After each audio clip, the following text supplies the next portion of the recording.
Roberts. Thank you. Last week, the United Nations passed its Pact for the Future. Before the Pact can come into effect in Australia, the Joint Standing Committee on Treaties has to do an inquiry and then both houses of parliament vote for ratification. The public have time to bring to heel the globalists running the Albanese Labor government. The Pact is a comprehensive wish list for world governance with no detail and no implementation plan. There are 56 bold actions. Really, they're motherhood fluffy statements. For an example, Action 2, eradicating poverty. I'm going to quote in full. We will place the eradication of poverty at the centre of our efforts to achieve the 2030 Agenda. Eradicating poverty in all its forms and dimensions, including extreme poverty, is an imperative for humankind. We decide to take comprehensive and targeted measures to eradicate poverty by addressing the multi-dimensional nature of poverty, including through rural development strategies and investments and innovations in the social sector, especially education and health.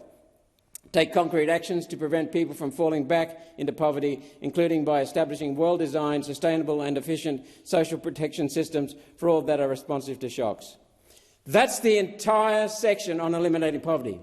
It looks like the AI author trained only on children's picture books. Remember Labor's failed slogan? By 1990, no Australian child will be living in poverty. The Pact is not a pandemic treaty. The word pandemic is not mentioned. COVID is not mentioned. The World Health Organization is not mentioned. No penalty clauses for non-compliance. No dispute clause because the Pact does not include anything tangible enough to dispute.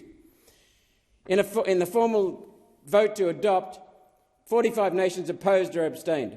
What happens now is our globalist government will sign up to any and every theft of Australian sovereignty it can while saying, "The United Nations made me do it."